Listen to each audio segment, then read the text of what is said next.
All right, so welcome. I'm Michelle Reyes, and we are here tonight with Tom Hince. Tom is a fantastic birder who has moved to our county just a couple of years ago, and he quickly climbed the rankings, setting the record for our county for the number of bird species that we're seeing in just 1 year. And already he is ranked our number one birder for a number of birds seen at this date of 273 species, which is incredible. So I'm very excited to introduce you guys to Tom. He is definitely one of the most talented birders that I know. So welcome, Tom.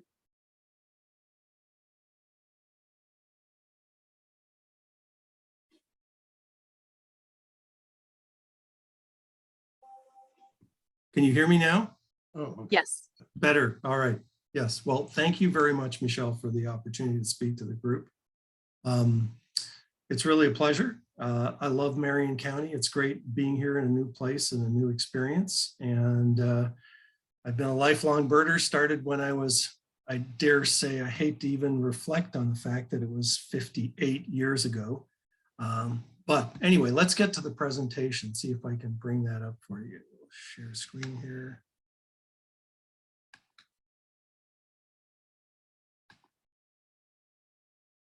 Is everything looking good? All right. Yeah, so it looks good. So it looks good? Good. Well, I entitled this presentation Reflections on a Marion County Big Year, simply because, you know, it's all about looking about what happened during that single year here. And before we go too far, I think we need to reflect a little on how I actually got to be in Marion County. I think most of us have some sort of a crazy COVID story about our experiences. Well, for me, before I was a resident of Marion County, I was a professional tour guide back in 2019. And I was, 2020, I should say, early 2020, I left to go to Columbia when COVID was just basically a big news story when I left for Columbia. That was first week of February. Didn't know what was going to happen, so I was simply just enjoying the beautiful birds of Columbia, like this crowned wood nymph and beauties like scarlet-bellied mountain tanager. And I had 3 successive groups that came into Columbia and toured with me through the Andes and northern parts of the country and enjoyed the fantastic birds there. And each group that came had a more desperate story about how the world was changing with COVID.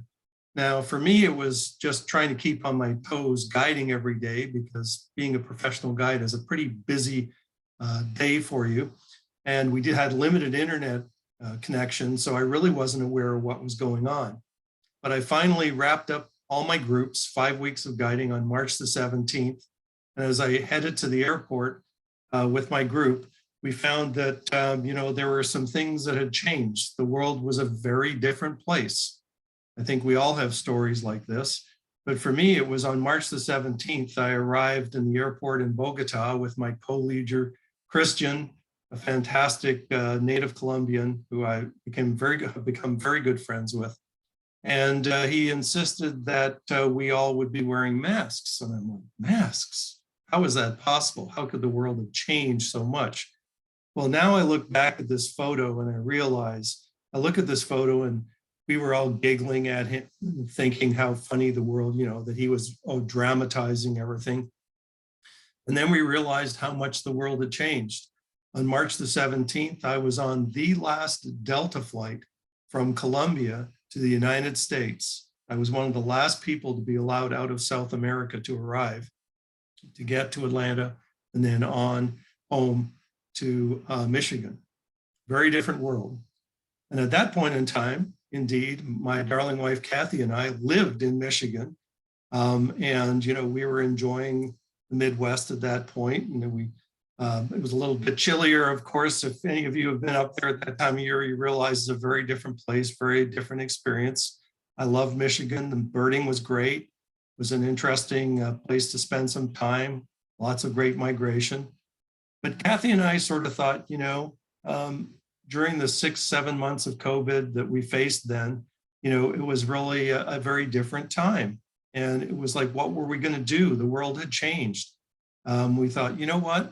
We're not going to sit around. We're going to actually advance our retirement plans, and we're going to start heading south. So we were pretty pleased, as you can imagine. We smiled, and in August, we decided, you know what? We'd always wanted to move to Florida.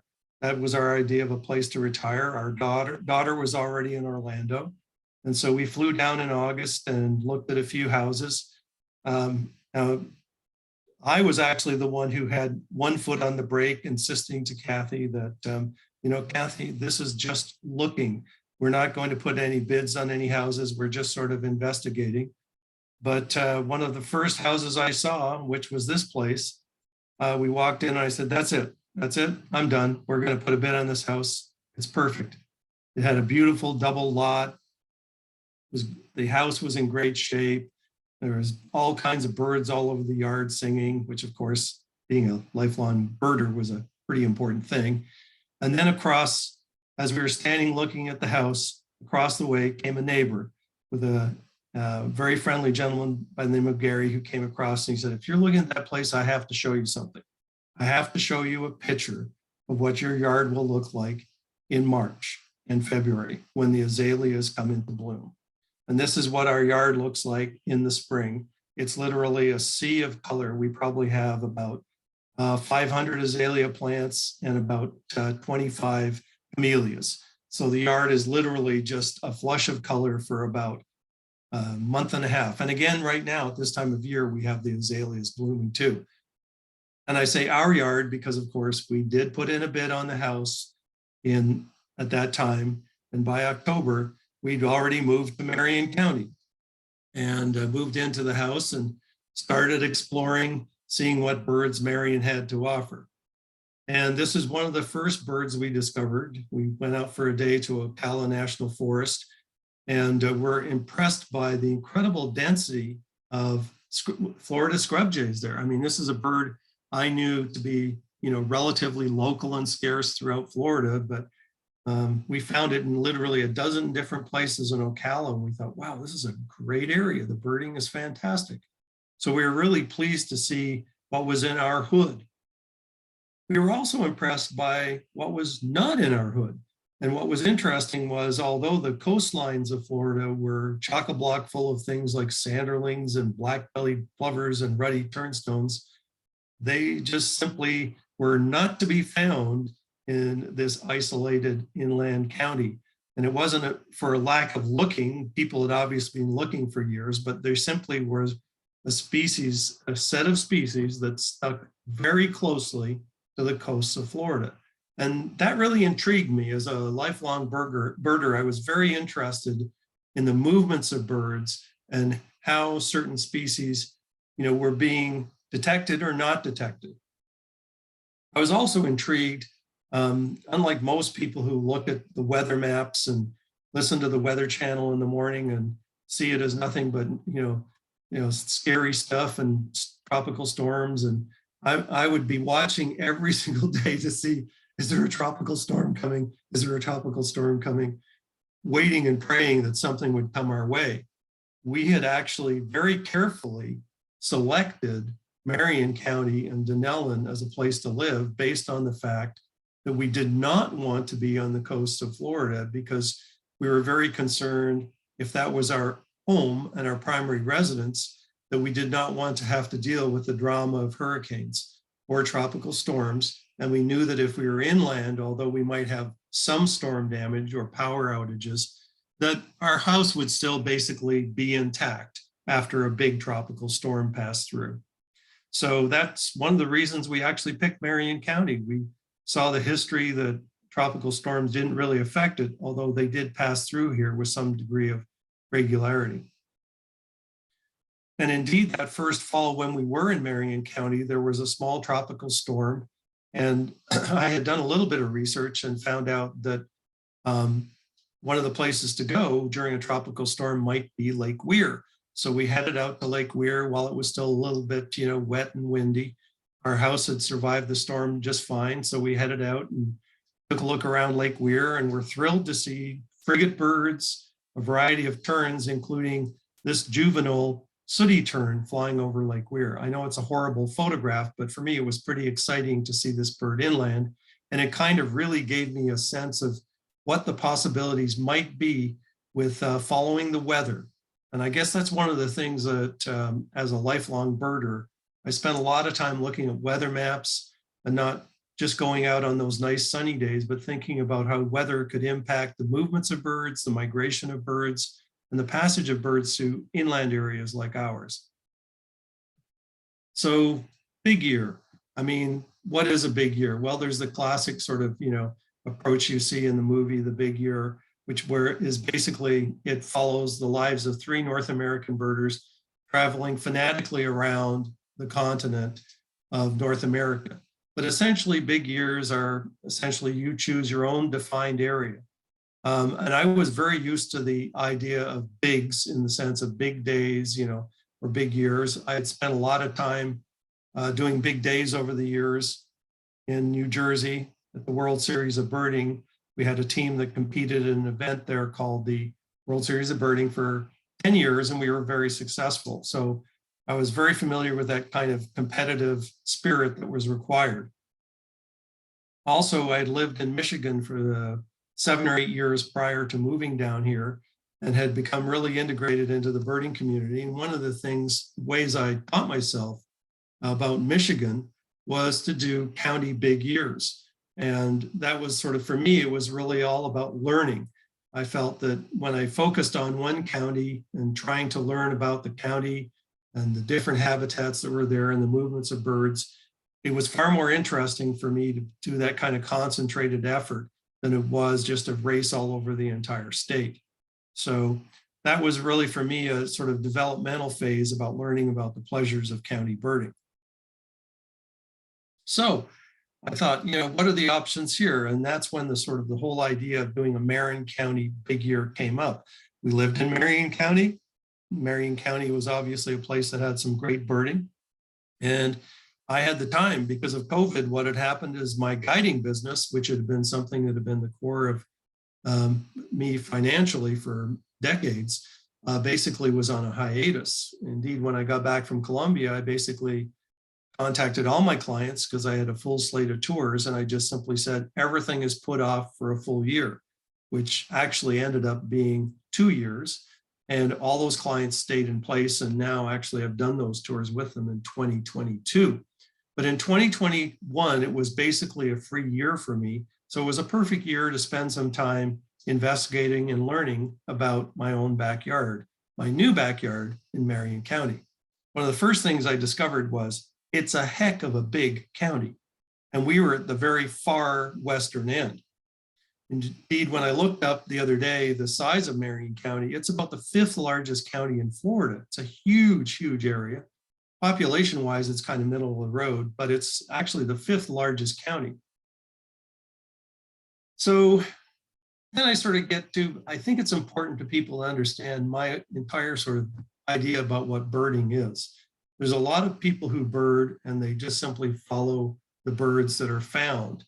That's never really been my thing. I've always been interested in looking to find my own birds. And I always think of this Robert Frost poem, 2 roads diverged in a yellow wood, and sorry I could not travel both, and be one traveler long I stood, and looked down one as far as I could to where it bent in the undergrowth.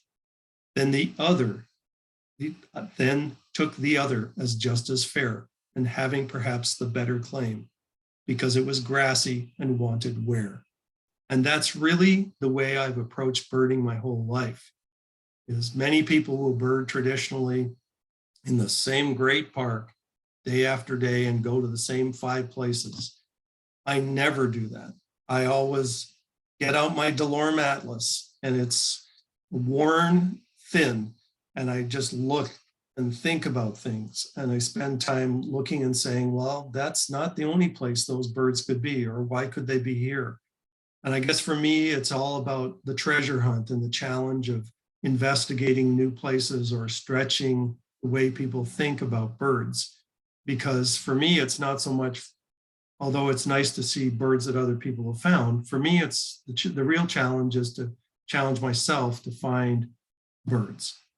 So you see here two different DeLorme atlases of Florida. The one on the left is actually the indoor model, and the one on the right is the one that belongs in the van and it gets beat up.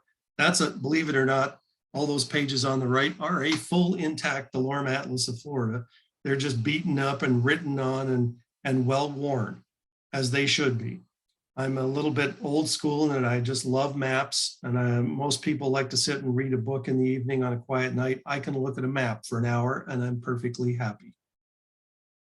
The other thing that I think a lot of people forget about, new birders in particular, is there's some fantastic literature that helps you to research and prepare if you're going to do something like a big year. Birder's Guide to Florida is a phenomenal book. And I just think every single birder in this entire state should have a copy of this book. Not only is it great for understanding birds, it's all about, you know, the actual locations themselves, access. It's got great maps. Some of it's a little bit dated, but it also has a lot of information about things like mammals and reptiles, sort of ancillary things that happen when you're out in the field that help you to understand the whole landscape of nature that we're seeing on our adventures to go see birds. So if any of you don't have this book, get it. Dig one up, even if it's a used one, because it's a fantastic resource.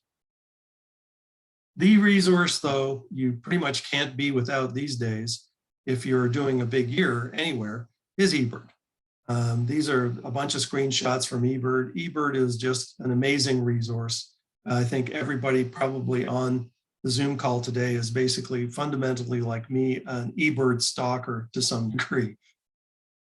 So the first thing I used eBird for in stalking was to figure out what the target total was to try and see if I could beat in Marion County. And the highest total I could find in researching was Scott Robinson in 2020 had seen 211 species in Marion County, which is an excellent total. But in looking at what the potential was, I felt like there was definitely room to surpass that total. So this is sort of what you look at the basic, you know, eBird. Now, for many of the people in this group, this will be kind of standard fare. But if you aren't familiar with eBird, when you go to eBird, you can just simply select the county. Now, this is kind of an important thing to understand, that counties now, because of the way eBird uses data, counties have become the way we define how we birdwatch now. For the first 40, 45 years of my birding, counties really didn't mean anything.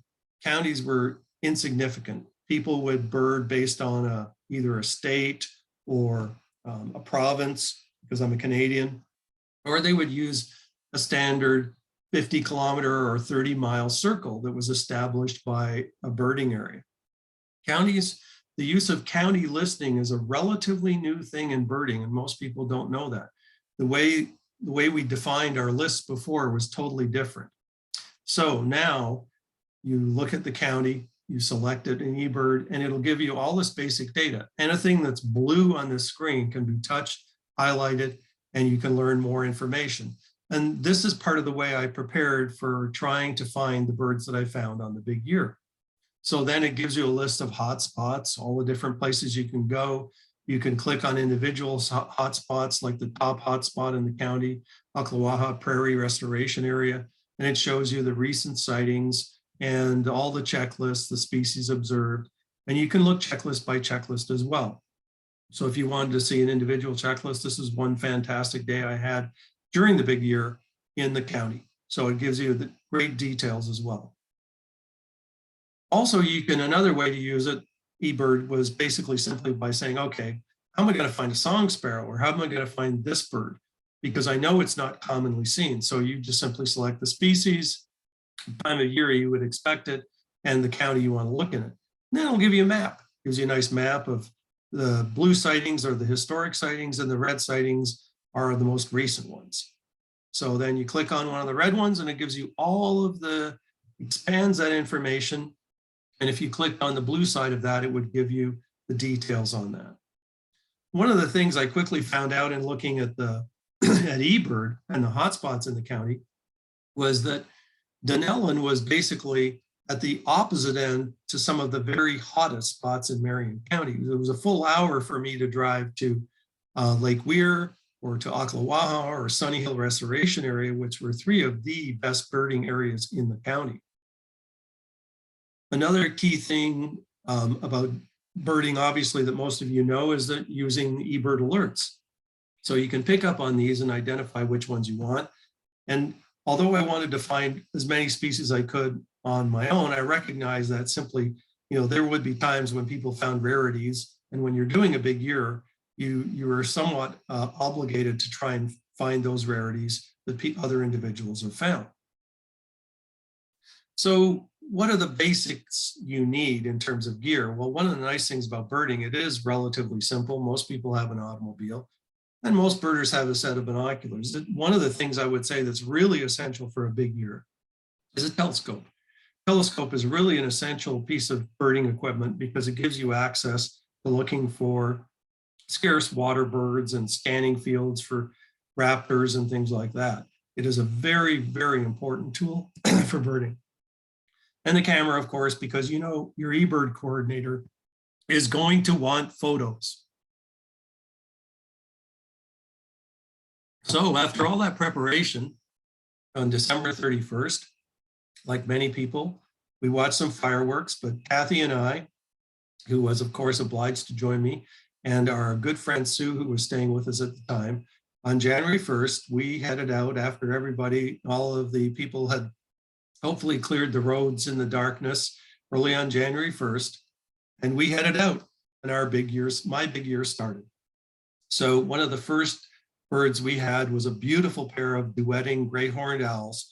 We headed to a little wetland just north of Denell in about 15 minutes, where we listened to the bugling of sandhill cranes early in the morning at first light, and hooting great horned owls and barred owls, just beautiful diversity.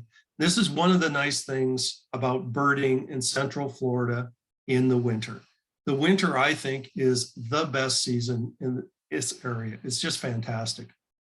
As the sun started to come up at first light, we looked out into the wetland and could see a diversity of species and things like beautiful views of things like even common species like moorhens. And then you could start to hear lots of stuff squawking like boat-tailed grackles. Now you might think boat-tailed grackles, wow, boat-tailed grackles. But every single bird on a big year counts, just the same as a rarity. In fact, a British friend of mine with quite an interesting sense of humor pointed out once that missing one of these types of birds, these common expected species, on a big day or a big year was worse than flatulating in front of royalty. As the day went on, we got a beautiful selection of birds around there. This part of Marion County has really nice combination of sort of rural side roads where you see lots of nice things like eastern bluebirds. Then you've got wetlands, so you've got wintering kingfishers. The numbers, we may have the odd kingfisher here in the summer and bluebirds, but both of these species are sort of classic species that their numbers are really, really boistered in the winter by northern individuals that come down. Loggerhead shrikes too. We still have a very healthy population of loggerhead shrikes in western part of Marion County, in this area in particular. And some days in this area, I see up to 10 in a single morning. It's one of my favorite birds. Beautiful, interesting little predator. And Carolina chickadees. This is a species that, we tend to sort of take for granted, but this is a species in Florida that their range tends to peter out very quickly as we move south from Marion County. Indeed, if you were to go over to Brevard County, which has a much higher county list than ours, this species is extremely rare in Brevard County. It's just a few individuals in the very northern part of the county. So we take it for granted, but this is a species that is kind of, we're still in the core of its range, and then further south, it disappears. We also had a nice selection of raptors to start our day on January 1st, including, of course, bald eagle, which is one of my favorites. And one of the nice things about being in Florida, of course, is that you get warblers in winter. We're used to, coming from Michigan, of course, warblers are basically non-existent in winter except for the odd yellow rump.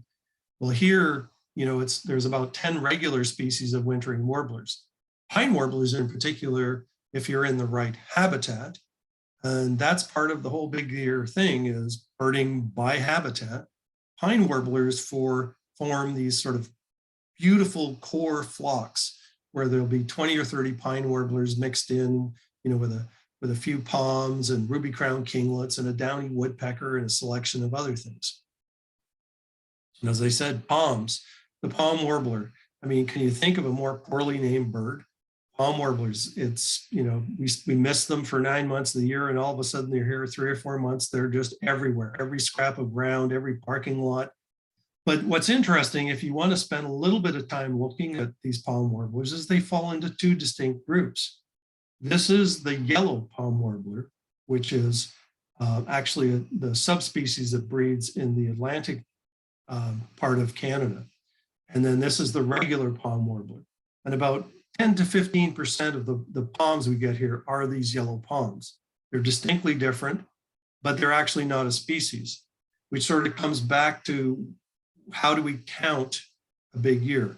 It has to be a recognizable, differentiated, unique species. It can't be a subspecies. It can't be a non-established exotic. So there's a clearly defined way that the number and the total is counted for a big year. Yellow-throated warbler, again, part of this amazing diversity of wintering warblers. But this is one that has pretty specific requirements. And then, of course, wrens. We get a nice selection of wrens here in the winter, 3 or 4 species of wrens that are pretty regular, Carolinas, and this one chortling away. And by the way, that's important to understand that sound is equally important in a big year, because you can actually put a bird onto your list in a big year that you only hear. If you only hear a chuck-will's widow or a whippoorwill, which is actually a pretty likely thing to happen, then you can actually count it if it's a recognizable, clearly identifiable sound. So we moved on throughout the day, and we're still on January 1st to give you an idea of the amazing diversity of this county. We moved on to Ocala National Forest and enjoyed a nice selection of woodpeckers there, and included red-headed woodpeckers, which for me is always a wonderful thing to see since we moved down to Marion County, because that's a bird that I grew up with in the Midwest as a relatively common bird, but has become incredibly rare and scarce.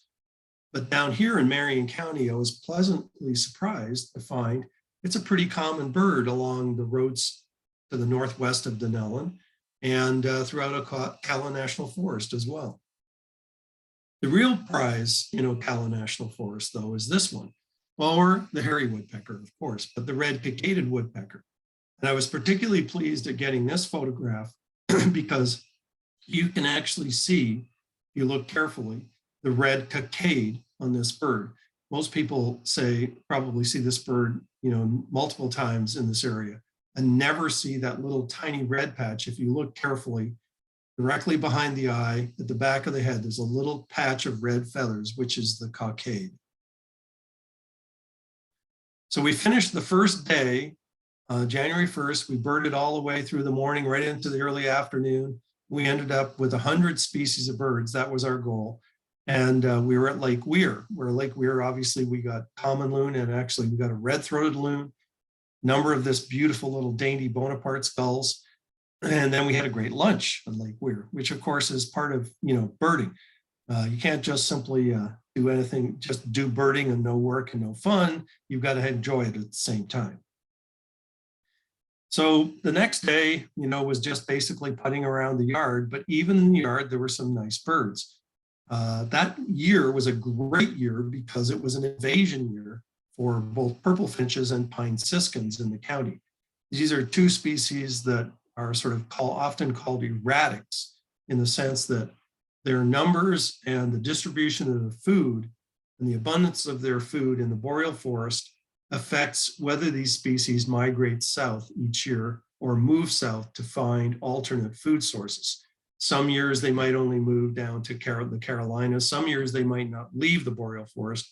And some years they may come all the way down to Florida. But they may not do that every year. So this was one of the years when this species and the pine siskin were seen in a number of places. The next couple of days, we went to a beautiful little wetland just west of Dunellen. called Halpata Tostanaki. One of my targets there, I'd heard a king rail there and managed to get it again on that trip, and also enjoyed a number of other new species for the year, including hermit thrush, which is one of my truly favorite birds because I just think it's just one of those most endearing, beautiful, gentle little birds. It's really a great spirit bird. Northern bobwhite is a species that is often quite secretive in winter, but we lucked into a couple of those. And then it was digging out a few sparrows. The song sparrow is a species that is a northern species that occurs here in small numbers in the winter. And if you know their little sort of chimp call, that's an easy way to detect them. And then grasshopper sparrow. The grasshopper sparrow is a great spot. Halpata is a great spot for this species as well. And so we ended that day at 120 species. Now you're sort of looking at 120 species by January the 4th. Does that mean you're going to get 600 by the end of the year? No, that's not quite the way it works.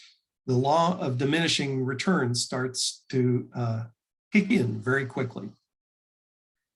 Now, the next thing I did was start looking and digging for shorebirds. Now, shorebirding in Marion County is not for the weak of heart. You have to really dig hard and look very carefully. And it's, not hard to find things like lesser and greater yellowlegs and things like least sandpiper and Wilson snipe. But beyond that, it definitely is a challenge. And that same spot I started on January 1st, I went back to and picked up a couple of new shorebirds there and got up to 124. Now, one of the things about the big year was that it was really a time of discovery. I really didn't know a lot of the places in Marion County to go birding, and even, could find them on the map and sort of say, oh, Tuscawilla Park, well, let's go there. So Kathy and I went one day and we're just like thrilled to find, wow, this is a great place for photographing things like wood ducks and hood mergansers. It was an awesome little place. Saw our first snowy egrets of the year, muscovy ducks. I think that's one of the nice little treasures in downtown Ocala. And it had a nice little selection of new birds there and got up to 128 species. The next place I went was a place that I'd researched and noticed that on eBird, then I made a couple of nice observations of different sparrow species there. And I thought, this place has really good potential. So I call this Sparrowpalooza because this day was an amazing day where I think I had 9 species of sparrows in this spot. Obviously, lots of things like savannas, but white crowns, which are a species that, traditionally in Florida is a relatively scarce species in Central Florida, is a regular wintering bird at that sportsplex area. It's not that unusual. And, you might look at this bush, and this is another thing about, birding to me is that one white crown, well, there's actually 4 white crowns in this photo. I think a lot of people underestimate the number of individuals of certain species that are present. And this is a good example. There's probably upwards of a dozen to 15 white crowns in that area every winter. And there are scarce species as well, like clay-colored sparrow and this Lincoln sparrow. Not the best photo in the world, but diagnostic. And, it's definitely part of what that whole area is all about, digging out these beautiful little sparrows, which to me, I think they're just an amazing little group of birds. And there's some other great little bonuses as well, like ash-throated flycatcher. This is a species that the more we sort of dig around, the more we're finding this seems to be a species that is pretty regular in Marion County in the winter in small numbers. And indeed, I was in that area one day last fall, and I really felt like there probably were at least a minimum of 2 and possibly 3 individuals in that area. Another place that I discovered very quickly was Ocklawaha Prairie. I shouldn't say I discovered it, had been well known. And it's no coincidence that I chose a picture of a prairie warbler because that was one of the new birds I saw there that day. It's a great place. It requires a bit of effort. That's the one thing about Ocklawaha. You have to be prepared to walk or bicycle, but it's a fantastic place, an amazing diversity. And I think definitely because it's so difficult and requires such effort, it's one of the most underbirded places in the county that has some of the greatest potential. Already by January the 19th, I was really surprised to find that migrant northern parulas were already coming back on territory in our yard. And so, we actually have 3 or 4 pairs of parulas right around our yard. And there was already 1 pair back by then. And that was really exciting to find. It's just such a stunningly beautiful little bird. Another nice thing was, and the benefits of eBird is Doug Richard found one of the first county records of Henslow's sparrow at Sunny Hills Restoration Area, and was kind enough to share a very specific location map with me. And this is one of the great things about, I think I learned about Marion County, is how generous the birders are here in sharing information and their willingness to spend time helping you to learn about birds. And I think that's one of the wonderful things that Michelle and others are really cultivating and really positive here. And it bodes well for the future. Another big bonus in our yard, we had been very jealous of Carol's rufous hummingbird that she had been seeing regularly at her flowers and her feeders. And one day when it was particularly cold, and I think that's the reason why, we had a rufous hummingbird, probably one of hers, turned up in our yard. And I managed to get some diagnostic photos of it, including the tail pattern as well, eliminating Allen's hummingbird. So that was a pretty exciting day. But we only saw him 3 times during the winter. And we saw another hummingbird that was probably a black chin that never, I couldn't see it again. When you're doing a big year, you always got to kind of be on your game. And I decided one day it was time to finally wash my car and give it a good wash here in downtown Denellen. And while I was at the car wash, there was a little group of Baltimore Orioles scolding in the trees right next to the car wash. So you've always got to kind of be to attention. You never know when you're going to get a new bird for the year. Again, eBird stalking, and I think it's sort of becoming, repetitive here, but eBird stalking really helps if you're doing a big year. In this case, there was actually a sighting of a scissortail flycatcher in Levy County. And I was really curious, so I looked at, I've been keeping an eye on Levy County because it's so close to us. And I looked at the location, and I said, hey, that's right on the border of Marion County. So Kathy and I went out the next day, and she spotted the bird sitting at the side of the road in Marion County. So that was a real nice bonus bird. Another eBird bonus was, I'm not sure who the observer was, but somebody had found in Silver Springs Conservation Area a wintering Louisiana water thrush. And I thought at this time of year, that species probably is going to stick around and stay to that site. So I went out there and took a quick look, and boom, he was just right there.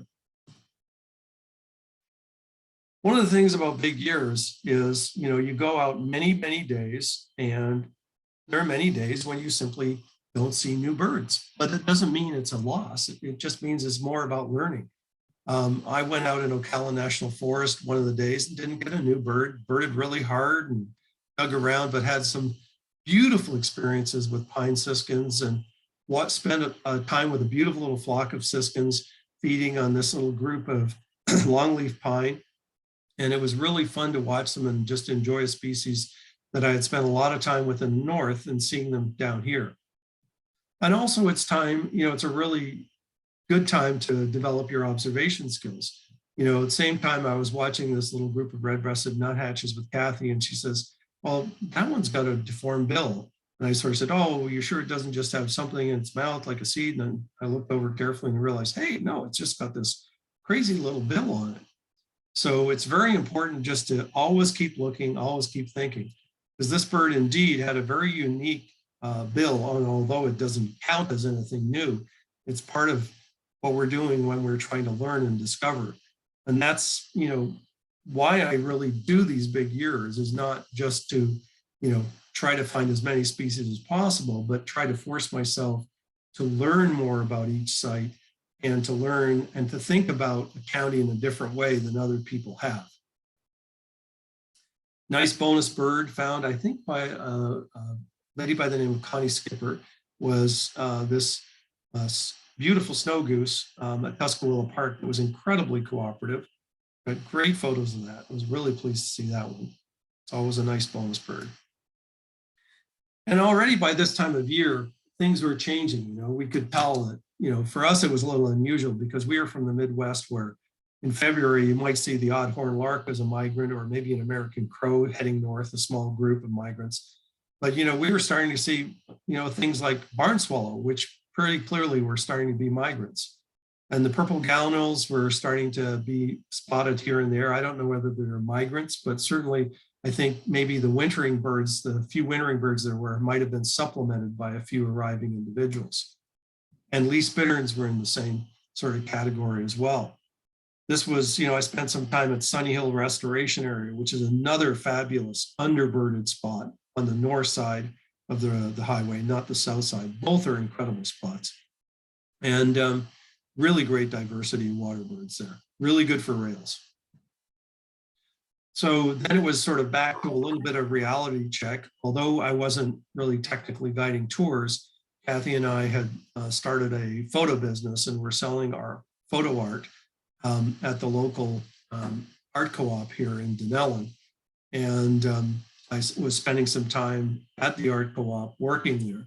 Now you might think working might not produce anything, but you never know, because when you go out to the parking lot to get a drink, there soaring over the parking lot is a beautiful dark morph adult short-tailed hawk in downtown Dunellen.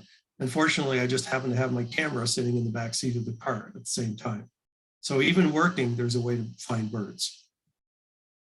Took a little breather. We have a good friend who rents a place over, you know, on the beach and on the Atlantic coast. And Sue invited us over to spend a few days with her. And that's one of the things about a big year. I don't think you need to let it own you. You need to make sure you keep focused on the positives of why you're doing things. And so we spent some time just enjoying some wonderful sunrises there, watching the skimmers go by. It was great being out at the beach. Then it was back to business in March. Migrants were arriving.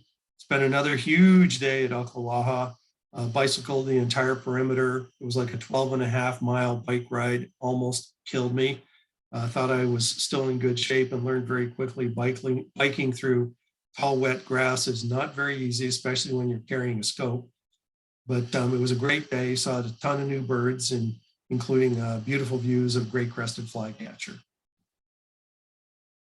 Always exciting for me as somebody from the north when things like swallowtail kites, which for us turned out to be a backyard bird. It's one of the species we regularly see while we're actually swimming in the pool. Even Mississippi's, and we've got short-tailed hawk for our pool list as well. So we started to enjoy our neighborhood swallowtail kites. I just think that's one of the birds that's just, we're so lucky to have as a regular bird to see here nesting in Marion County. As you can see, the list is slowly creeping up and up and up now that new spring migrants are arriving. By April the 3rd, the first part of April, I had a friend who was visiting from Michigan. We went out in the yard and heard the song of a blue grosbeak, and a beautiful male blue grosbeak appeared.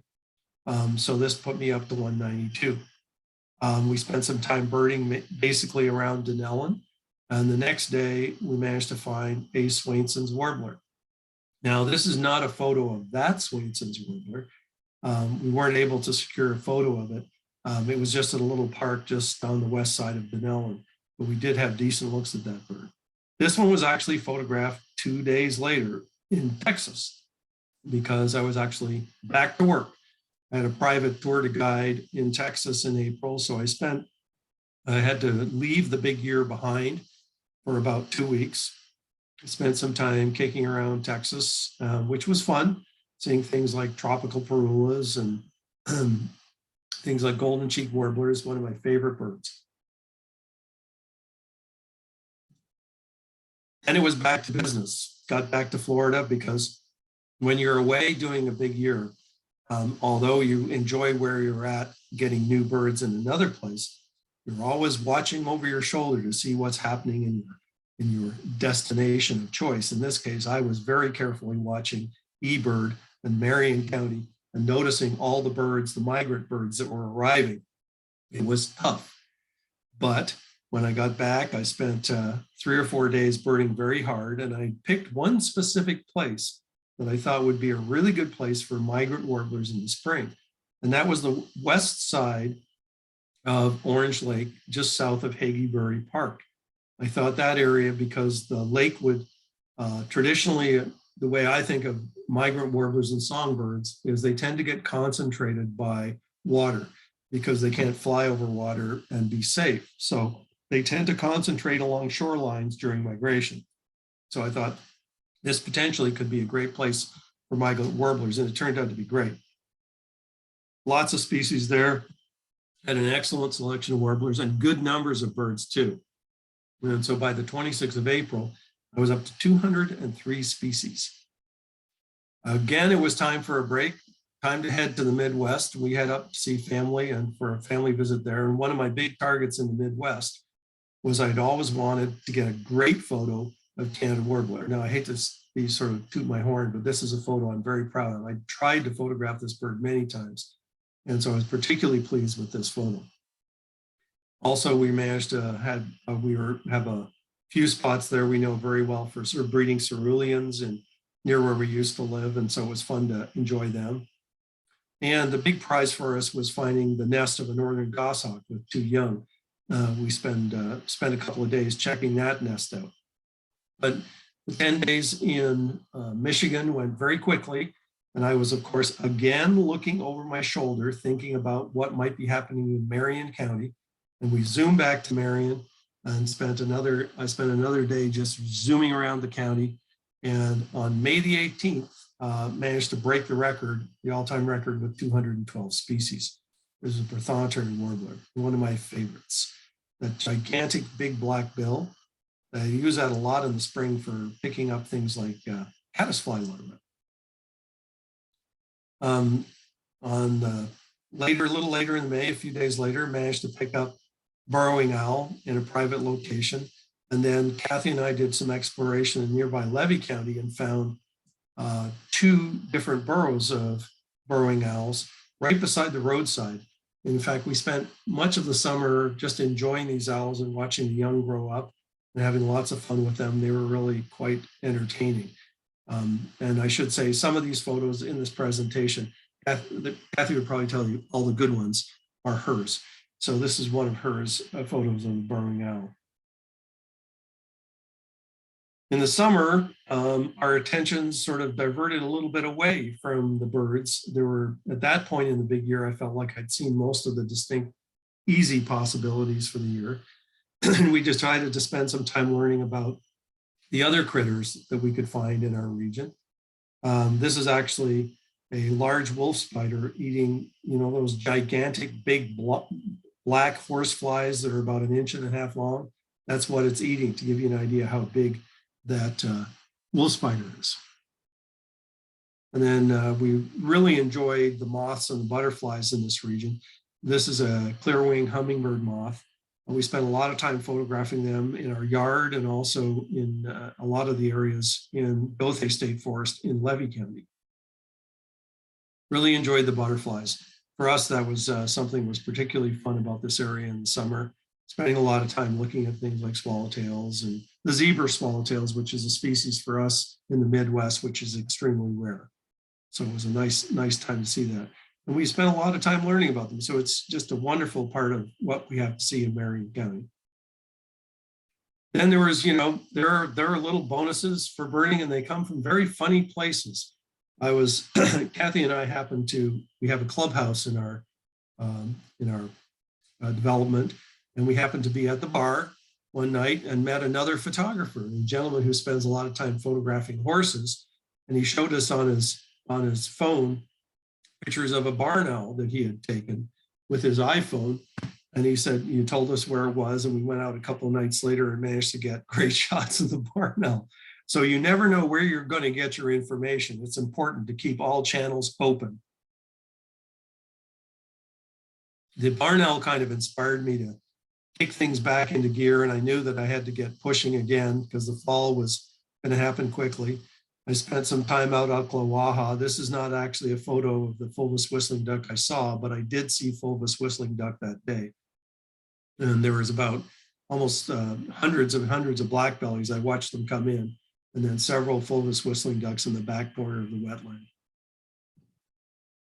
I had made my mind up that I felt like the sod farms were the place to spend some time to really look for shorebirds in the fall and to watch them very carefully, because I knew the potential was there really wasn't a lot of good mud or shoreline habitat in the county, and that sod farms traditionally in heavy rains or after heavy rains can really produce a lot of birds. Plus they produce typically a little group of species called grass pipers, which are things like American golden plover, upland sandpiper, Baird sandpiper.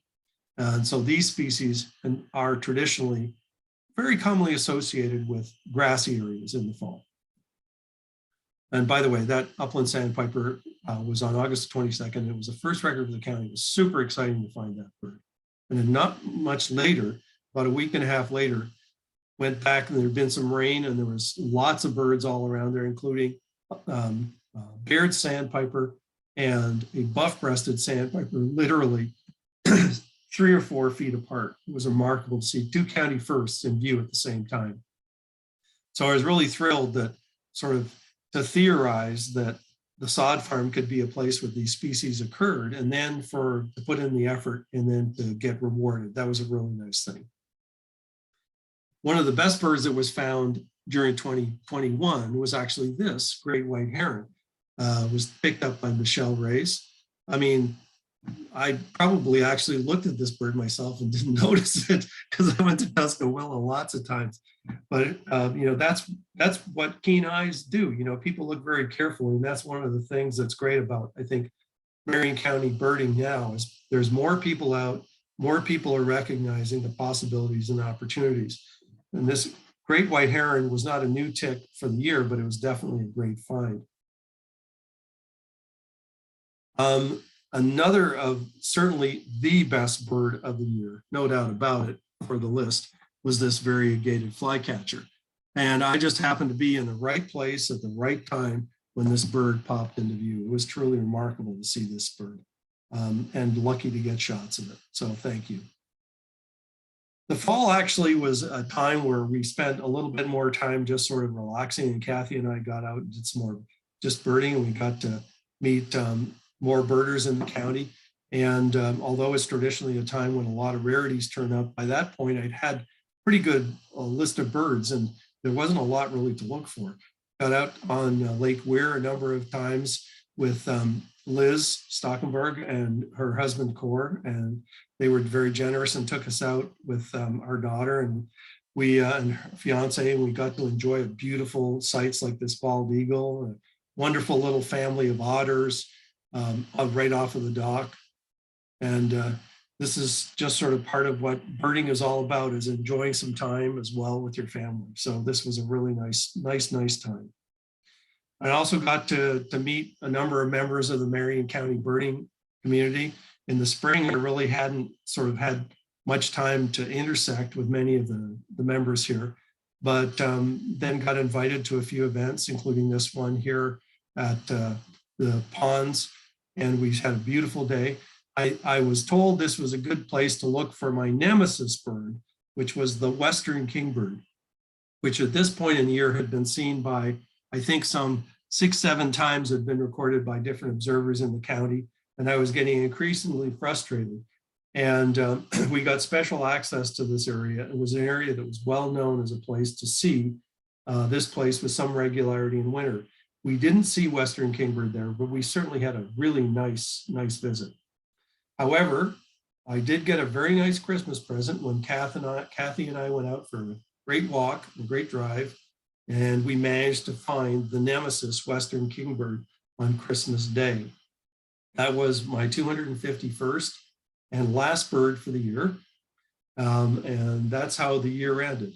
263 species total for the county. I got 251 of them. It was a fantastic year and I was thrilled, broke the record. And what did I miss? Well, actually, there were a number of regularly occurring species. Golden-winged warbler seems to be seen most years in the county. Missed that. There was a first record, several first records, like things like black-billed cuckoo, superb finds. I missed that. And I spent an awful lot of time looking at glossy ibis. There had been one white-faced ibis seen in the spring, and all I ever found was glossy ibis. But that's part of what the deal is when you're doing a big year. You got to put the time in and the effort. You don't find everything. There are always things you miss. missed a gray kingbird. Michelle picked up a gray kingbird. I think it might have been a couple other sightings. And then the question is, what didn't we see? This is a bird that I spent a lot of time thinking might occur, and I still think it might occur this winter as well, is red-breasted nuthatch. And here's another species I thought I heard when I was out at Ocklawaha, the gray-headed swamp hen, an exotic, which, you know, I think at some point we know will definitely become established in Marion County.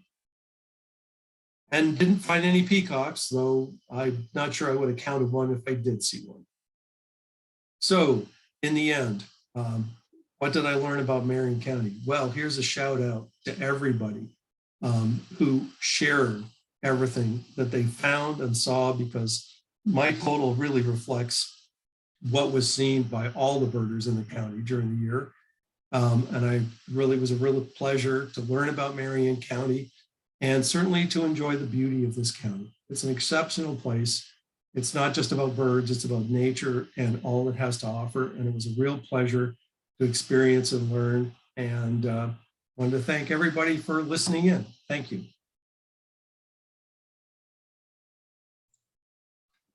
Thank you, Tom. Appreciate it. All right, am I in the right place now? Yes. Thank you, Tom. That was amazing. I loved the presentation. Does anyone have any questions?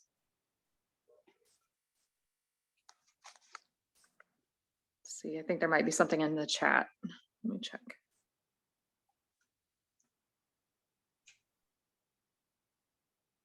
Ron was asking, are most of your great photos through Digiscope or through a camera? Camera. Yeah, I use most of those photos were taken with a Canon 7D Mark II with a 100 to 400 mil lens generation 2. And I just recently got a mirrorless system, but all of those are shot with a 7D Mark II. Yeah. And Kathy and I, some of those are Kathy's photos. And she has exactly the same camera gear to keep the peace.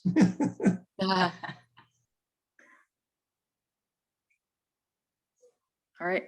Do you sell your photos online, or like where can we see the photos that you have for sale? Yes, I do.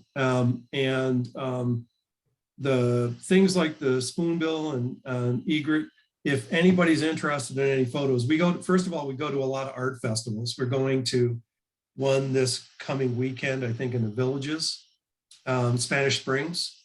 And so we'll have our art available there. We print it on canvas and we also print it on acrylic as well. So the spoonbill photo, we actually, that all our big images we sell as limited edition, and we only do 50 of them. In the spoonbill we've done, I think we sold about 30 so far as a 30 by 40 print and acrylic. So, but if you just email me at birdwithtom@gmail.com, if you have any photo questions at all, or if there's anything you're interested in, what we do typically is we just send people thumbnails if there's anything they're interested in, or I can send you to our actual website that has all the information on it, and it has a ton of images. So that's actually Kathy's baby. I don't do so much with that. So I probably will do a little more now. See, now I'm technically retired. So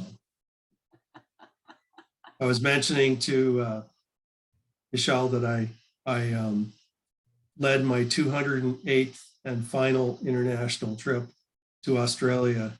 I came home 10 days ago. So, and now I'm officially retired. So, and busy planning trips for us. So we're going to the Yukon again. It's one of my favorite places to go. So Kathy and I are going to the Yukon for a month and a half next June. And then we're going to South Africa for the month of September. So, lots to do. Yeah.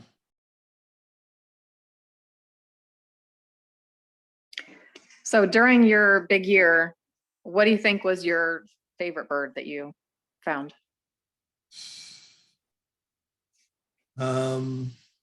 Wow. You know, probably upland sandpiper. I know it sounds kind of weird, but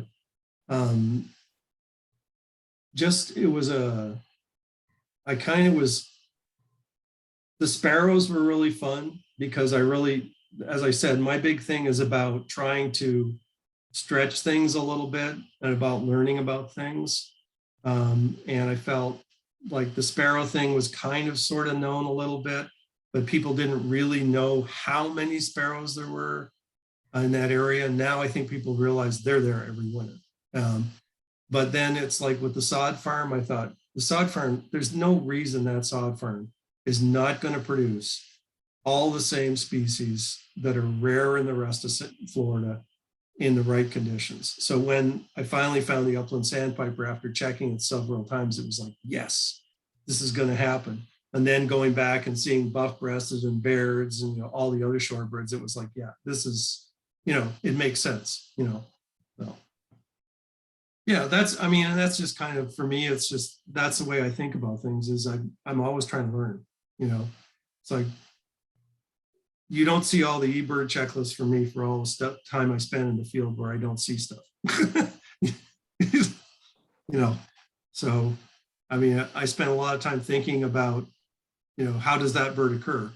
For example, we got, as much as I really enjoyed seeing the LeConte sparrow and the Lapland longspur this fall, it was really kind of like, I know those birds. I planned on finding the LeContes this winter. That was my big plan. I had 2 places picked out where I was going to like specifically dig around, and I know that bird has to be, because if you look at LeConte sparrow on eBird, they're not just like single records in Central Florida. There are places where people are seeing like 15 or 20 of them within 50 miles of Marion County. Like there's no reason, there's areas in Ocala National Forest that should hold a good population of LeConte sparrows in the winter. Just nobody would ever walk around them. It's just, you have to look at a very specific habitat. So I mentioned to Kent and a few people that I'd like to organize a sparrow drive this winter in a few places. So if that's something you guys are interested in, we'd need about probably 15 people to walk through the right area in short grass. And it does, it's just as much easier if you've got 15 people, your chances are much higher.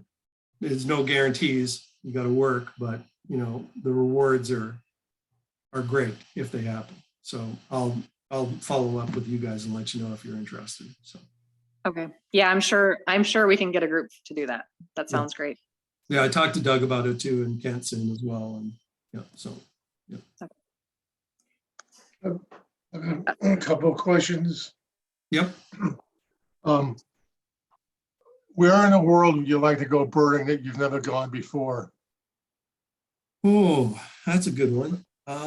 Peru's probably a place I've always wanted to go. It's there's so many places, but there's just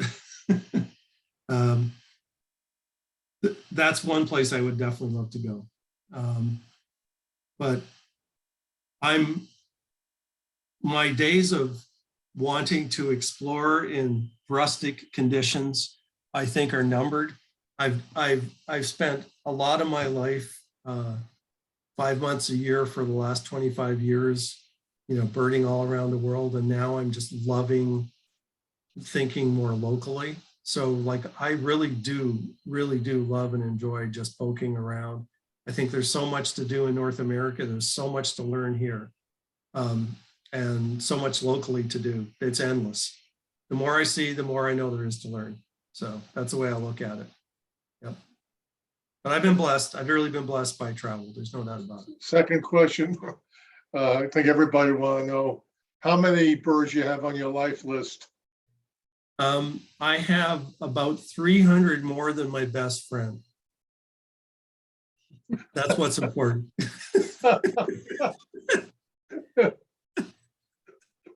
It starts with a 5. I don't know.